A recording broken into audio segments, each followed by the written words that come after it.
توبہ بھی ہے، شب مغفرت بھی ہے، شب قبولیت اعمال در خدمت امام زمان بھی ہے، اور یہی شب جمعۃ الوداع بھی ہے۔ ماہ مبارک رمضان میں اس سال ہمیں اور آپ کو 4 شب جمعہ نصیب ہوئے، ان میں سے یہ آخری شب جمعہ ہے، اور پھر آخری شب جمعہ اور آخری جمعہ رخصت کا وقت آ گیا۔ ابھی تو استقبال کا موقع تھا اور اب رخصت کا وقت بھی آ گیا، اور اب اس طرح سے اللہم لا تجعلہ آخر العہد من صیامنا ایاہ، اے خدا اس ماہ مبارک کے روزوں کو ہماری زندگی کا آخری ماہ سیام نہ قرار دینا۔ فَإِن جَعَلْتَهُ، اور اگر تو نے فیصلہ کر لیا ہے کہ یہی ماہ سیام ہماری زندگی کا آخری ماہ سیام ہوگا، فَاجْعَلْنِي مَرْحُومًا وَلَا تَجْعَلْنِي مَحْرُومًا، بس پروردگار ہمیں مرحوم قرار دینا، رحمتوں میں مستغرق قرار دینا، وَلَا تَجْعَلْنِي مَحْرُومًا، ہمیں محروم نہ قرار دینا۔ تو یہ کل کم از کم مختصر دعائے وداع ہے جمعۃ الوداع کے حوالے سے، اور جمعۃ الوداع کے علاوہ امام سید سجاد علیہ الصلوۃ والسلام کی دعائے وداع ہے ماہ رمضان آخری ساعت میں، اس کا بیان انشاءاللہ موقع اور محل کی مناسبت سے آئے گا۔ ابھی تو انتہائی اختصار کے ساتھ 2-3 مسئلے۔ زکوٰۃ الفطرہ، ویسے تو یہ مسئلہ بہت بار آپ کی خدمت میں بیان ہو چکا، مگر 2-3 جملے اس حوالے سے، اس کی اہمیت پر صرف 2 جملے آپ کی خدمت میں۔ ارشاد فرماتے ہیں اللہ کے حبیب، یا علی، اللہ عظیم کا انکار کرنے والے 10 قسم کے گروہ ہیں، یعنی اللہ کے حبیب کی روایت میں کافر کی 10 قسمیں ہیں، اس میں سے ایک قسم وہ ہے جو زکوٰۃ فطرہ ادا نہ کرے، کافر ہے وہ۔ پھر آپ فرماتے ہیں یا علی، 8 قسم کے گروہ ایسے ہیں جن کی نماز قبول نہیں ہوتی، ان 8 قسموں میں سے ایک قسم ان کی ہے جو زکوٰۃ فطرہ کو ادا نہیں کرتے۔ تیسرا جملہ ارشاد فرمایا معصوم نے کہ لوگوں کے پاس اموال تو نہیں ہوتے، تو پروردگار نے زکوٰۃ واجب کی ہے زکوٰۃ فطرہ کے عنوان میں۔ سب کے پاس اموال تو نہیں ہوتے، جاب کرنے والے، مزدوری کرنے والے، محنت کرنے والے، چھوٹا سا کاروبار کرنے والے، ان کے پاس نصاب کے لحاظ سے مال زکوٰۃ نہیں ہے کہ زکوٰۃ کو ادا کریں نصاب کے اعتبار سے، تو پھر یہ زکوٰۃ کون سی ہے؟ زکوٰۃ الفطرہ۔ ماہ رمضان کے اور روزوں کو تمام کرنا ہے، کامل کرنا ہے، بالکل یہ سمجھیے جیسے درود نماز کو کامل کرتا ہے، ایسے زکوٰۃ فطرہ روزوں کو کامل کرتی ہے۔ زکوٰۃ فطرہ، اس کا وقت کیا ہے اور مقدار کیا ہے؟ اس کا وقت ہے رؤیت ہلال ماہ شوال المکرم، جب ماہ شوال کا چاند دکھائی دے یا آپ کو یقین ہو جائے تو زکوٰۃ الفطرہ کی ادائیگی واجب ہو جاتی ہے، لیکن اس سے پہلے ماہ مبارک رمضان میں آغا سیستانی کے مقلدین کے لیے اجازت ہے کہ وہ فطرہ ماہ رمضان میں بھی اگر چاہیں تو ادا کر سکتے، گرچہ ابھی واجب نہیں ہوا مگر ادا کر سکتے۔ واجب کب ہوگا؟ چاند رات کو۔ زکوٰۃ فطرہ کی مقدار کیا ہے؟ اس کی مقدار ہے کہ جو آپ کے علاقے میں غذا استعمال کی جاتی ہو، جیسے چاول، آٹا یا اس جیسی اور کوئی غذا، اس کے 3 کلو کی مقدار میں خود وہ جنس، اور اگر جنس نہ نکال رہے ہوں تو جنس کی قیمت، یہ ایک انسان کے فطرے کی مقدار بیان کی گئی۔ اور اب آخری مسئلہ اس حوالے سے، جو اب سوال کا جواب کہ گھر کے جتنے افراد ہیں، حتیٰ کہ اگر گھر میں کام کرنے والا یا کام کرنے والی اس گھر میں رہنے والوں میں شمار کیے جاتے ہوں، یعنی کہ وہ اس رات میں کھانا کھانے والوں میں شامل اور سروینٹ کوارٹر میں ہی صحیح رہنے والوں میں شامل، تو ان کا زکوٰۃ فطرہ بھی اسٹیٹ کی ذمہ داری ہے کہ جیسے اپنوں کا ادا کرتا ہے ایسے ان کا بھی ادا کرے، چاہے وہ کام کرنے والے ملازمین سنی ہوں کہ شیعہ، مسلمان ہوں کہ اہل کتاب یا کافر ہوں۔ لیکن اگر آپ کے گھر میں وہ گھر کے رہنے والوں کے ایک فرد کے طور پر رات کا کھانا کھانے والوں میں شامل ہو رہے تو ان کا زکوٰۃ فطرہ آپ کی ذمہ داری۔ اور مسائل تو بہت سارے مگر وقت بہت کم ہے۔ یاد رکھیے، اگر کوئی مہمان رات کا کھانا کھانے والوں میں شامل ہو شب عید اور غروب آفتاب سے پہلے آئے، پہلا مسئلہ غروب سے پہلے آئے، دوسرا مسئلہ رات میں آپ کے گھر میں کھانا کھانے والوں میں شامل کیا جائے، تیسرا مسئلہ وہ رات آپ کے گھر میں گزارے، تو ایسے مہمان کا کہ جو آپ کے گھر میں قیام پذیر ہو، رات کے کھانا کھانے والوں میں شامل ہو، غروب سے پہلے آیا ہو، تو فطرہ آپ کے گلے میں ہے، اس کے گلے میں نہیں ہے۔ لیکن اگر غروب کے بعد آیا ہے اور دو شرطیں پوری ہیں، ٹریفک نے آپ کا بھلا کر دیا، ویسے تو ٹریفک جیم کو آپ برا کہتے تھے، آج تو اچھا کہیں گے کہ چلو ایک تو آسانی ہوئی، مہمان لیٹ ہو گیا، اب غروب کے بعد آیا لیکن رات میں وہ آپ کے گھر رہے گا، ہے تو آپ کا سالہ۔ مثال دے رہا ہوں، گھبرائیے نہیں، آپ کے گھر میں رہے گا تو کہ آپ کی اہلیہ کا محرم ہے، تو رات میں قیام بھی کرے گا اور کھانا بھی کھائے گا اور اپنی مرضی کھانا کھائے گا، تو آپ پر اب فطرہ، زکوٰۃ فطرہ جو ہے وہ آغا سیستانی کے مقلدین کے لحاظ سے احتیاط واجب میں آ گیا، فتوے سے نکل گیا۔ اگر غروب سے پہلے آتا تو فتویٰ تھا، دینا ہی دینا ہے، غروب کے بعد آیا تو اب یہ احتیاط واجب ہے، رجوع کریں والعالم کی طرف، اور وہاں سے کوئی رخصت مل جائے تو شاید 20-30 درہم بچ جائیں گے، ورنہ انا للہ ہو جائیں گے، ٹھیک۔ لیکن اب ایک مسئلہ آیا، مسئلہ کیا آیا کہ مولانا اگر کوئی کسی کو شب عید افطار پہ گھر بلائے تو کیا افطار پہ جس کو بلایا جائے اس کا فطرہ واجب؟ جواب جی نہیں، جس کو شب عید افطار پہ بلایا جاتا ہے اس کا فطرہ صاحب خانہ پر واجب نہیں ہے، فطرہ اس مہمان کا واجب ہوتا ہے، چاہے روزہ رکھا ہو نہ رکھا ہو، افطار کرنے والوں میں شامل ہو کہ نہ ہو، لیکن اگر غروب سے پہلے آ گیا اور رات تو وہیں جم گیا کہ کھانا بھی کھاؤں گا اور سوؤں گا بھی یہیں، اس کا فطرہ صاحب خانہ پہ واجب ہے، اس سے آپ پہ درود مستحب ہے۔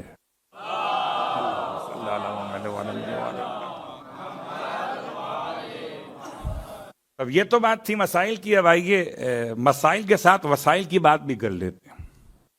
ہم بات کر رہے تھے سورہ ملائکہ میں، اور سورہ ملائکہ میں بہت سارے ملائکہ ہیں، کبھی ان ملائکہ کے بارے میں کچھ تھوڑی سی تفصیل اور پڑھنا چاہیں تو صحیفہ کاملہ اٹھائیے، اور صحیفہ کاملہ کی دعا نمبر 3، دعا نمبر 3، صلوات بر حاملین عرش یا حاملان عرش، اس کا ٹاپک ہے کہ درود ہو عرش اٹھانے والوں پر۔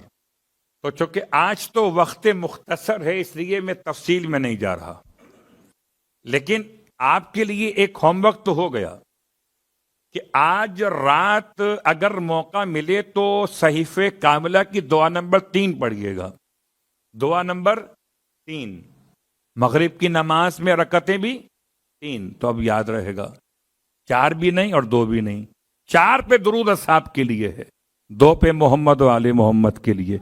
اور اب چونکہ وسائل کی بات ہو رہی ہے تو ایک وسیلہ اور سن لیجیے، شب جمعہ ہے، اور شب جمعہ اللہ کے حبیب نے ایک نماز بیان کی ہے، شب جمعہ کی تقریباً جو نمازیں بیان ہوئی ہیں وہ تقریباً 40 سے زیادہ ہیں. یعنی اگر کوئی واقعاً سب نمازیں پڑھے تو اس کا چہلم ہو جائے گا. 40 سے زیادہ. تو شب جمعہ کی نماز، یہ نماز 4 رکعت ہے، اور کوئی بھی نماز مستحب 4 رکعت ایک سلام سے نہیں ہوتی سوائے نماز آرابی کی، یا کہیں شاید کوئی نماز اور ملے آپ کو وہ الگ ہو جائے گی یا روایت کے الفاظ آئے. لیکن عام مستحب نماز کا طریقہ یہی ہے کہ 4 رکعت کا مطلب 2 سلام کے ساتھ. یہ 4 رکعت نماز کیسے پڑھنا ہے؟ نماز حاجت ہے شب جمعہ میں، اس کی حاجت نہ ہونا پڑے، اس کی وہ پڑھ لے.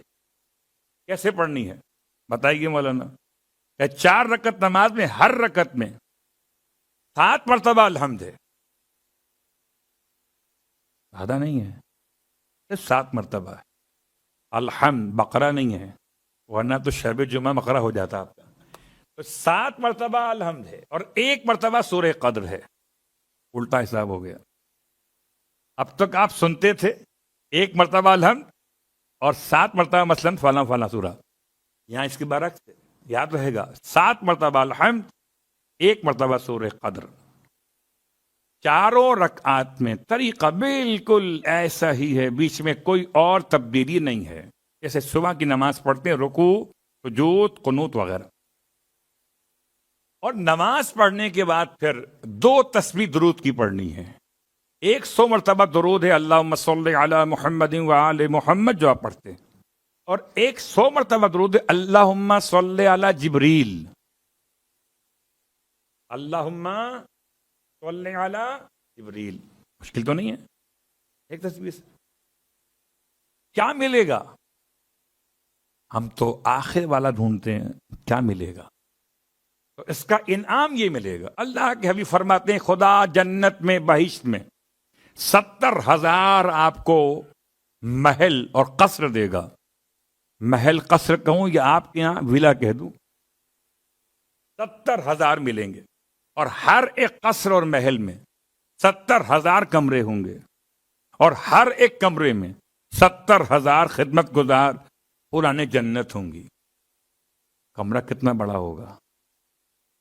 خدمت گزار اتنے سارے ہوں گے. اس کا مطلب کہ آپ کے لیے رحمتیں ہی رحمت. اب آئیے اگلا جملہ.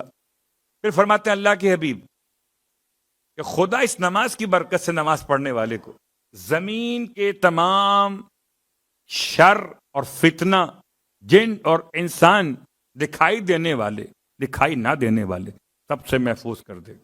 آسمان کی طرف سے یعنی اڑنے والی فضاؤں میں سے کوئی اگر فتنہ فساد ہے خدا اس سب سے محفوظ فرما دے گا.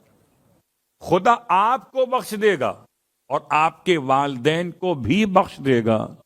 شب جمعہ مغفرت والدین کی نماز کا ایک طریقہ یہ بھی آ گیا. صلوات پڑھ لیں محمد علیہ.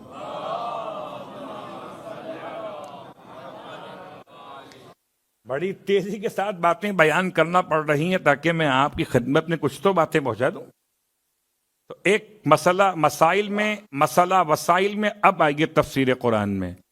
سورہ ملائکہ کی وہ آیت ہم کل پڑھ چکے تھے، آج دوبارہ پڑھی ہے، اور بات تھی عزت پر آئی ہوئی. اور عزت پہ آئی ہوئی بات تو کل ڈھونڈ رہے تھے کہاں جا کر؟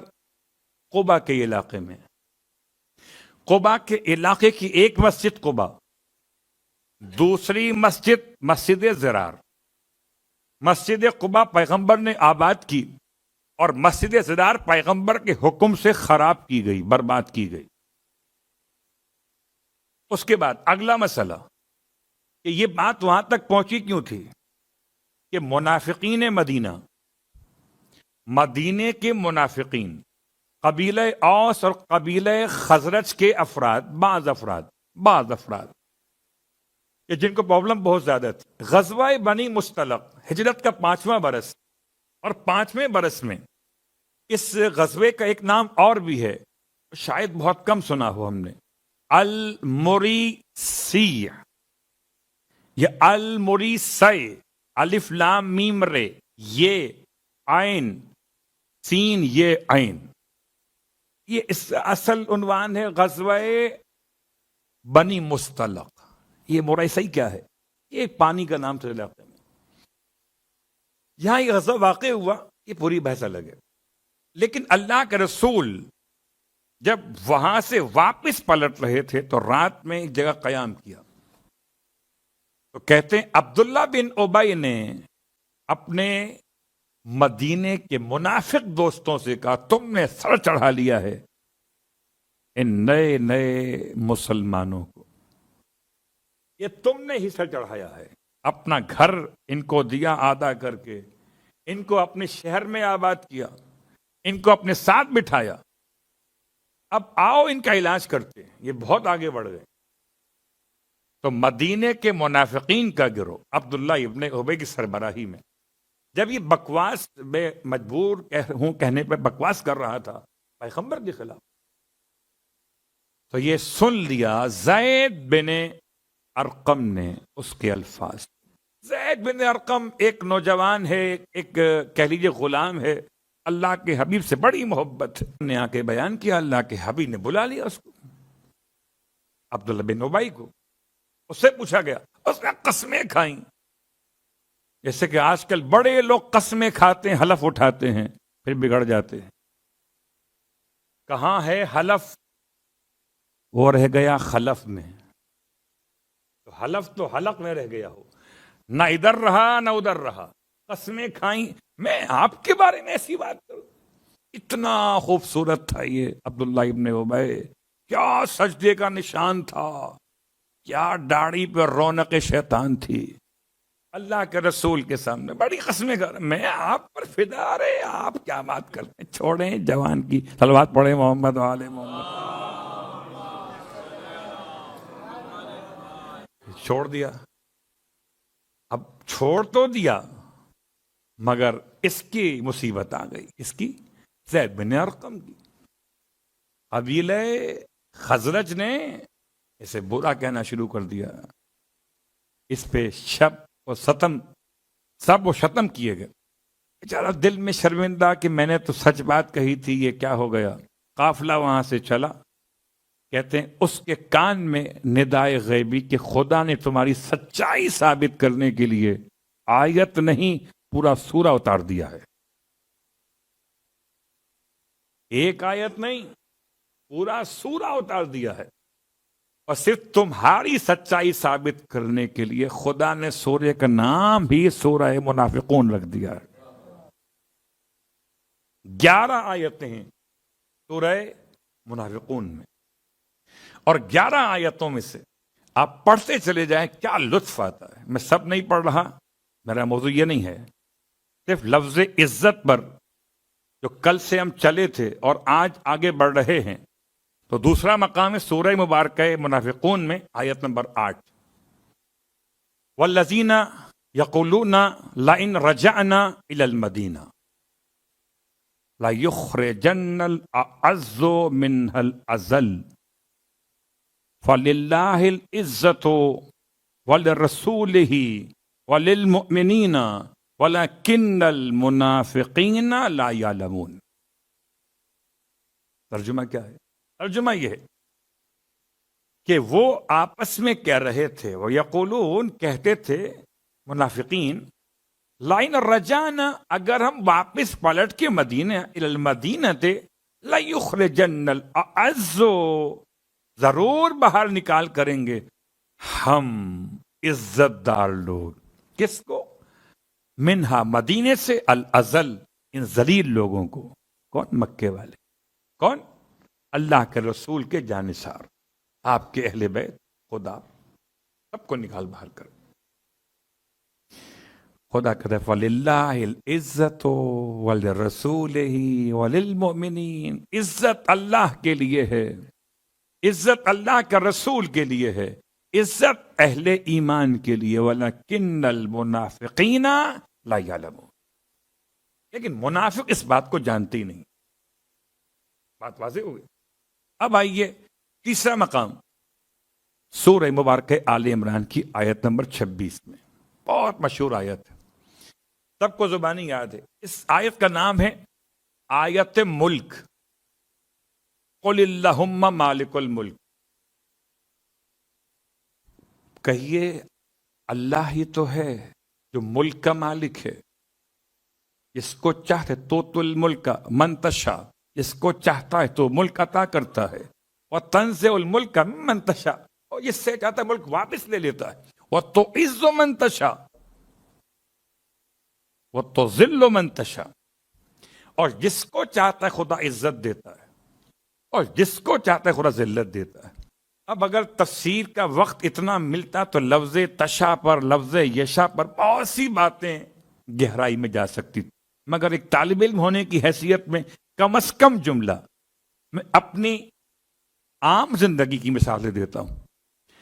بچے نے کہا ابا سے، ابا موبائل دلوا دو۔ ابا نے کیا کیا؟ نہیں دلواؤں گا۔ کیوں ابا؟ میری مرضی۔ یہ میری مرضی کا مطلب کیا ہے؟ کیا والد کے پاس کوئی لاجک ہے یا نہیں؟ بچے کو موبائل نہ دلوانے کی لاجک ہے یا نہیں؟ اگر لاجک نہیں ہے تو ایک مقام وہ ہوتا ہے جہاں انسان اپنی لا علمی کو، ناواقفیت کو چھپانے کے لیے کہتا ہے میری مرضی۔ یا کہیں ایسا بھی ہوتا ہے کہ انسان ناواقف نہیں ہوتا، لا علم نہیں ہوتا، بلکہ اپنے علم کو، واقفیت کو سامنے والے پہ ظاہر کرنا نہیں چاہتا۔ یعنی میرے والد کی نگاہ میں موبائل دینے کے لیے جو ایج لمٹ کے مسائل تھے، اس کی بنیاد پہ کہا تھا کہ میری مرضی ہے۔ جب میں نے کہا ابا دلوایا بہن کو، دلوایا بھیا کو، مجھے کیوں نہیں؟ تو اس کا مطلب کیا کہ اگر میں گھر کا سربراہ ہو کر جس کو چاہوں موبائل دلواؤں، جس کو چاہوں نہ دلواؤں، تو میرے دلوانے کے پیچھے بھی اور نہ دلوانے کے پیچھے بھی کوئی منطق ہے یا نہیں؟ ایسے ہی سمجھیے، جب میں گھر کا سربراہ ہو کر اپنی مرضی کا مطلب اپنے علم کی بنیاد پر بچوں کی اصلاح کا خیال کرتے ہوئے یا عطا کر رہا ہوں یا منع کر رہا ہوں، تو خدا خدائے عالم اور خبیر ہے، علیم بھی ہے اور عالم بھی ہے اور خبیر بھی ہے اور مخبر بھی ہے۔ وہ اگر کہتا ہے تو عز من تشاء، جس میں اہلیت دیکھتا ہوں، اسے عزت عطا کر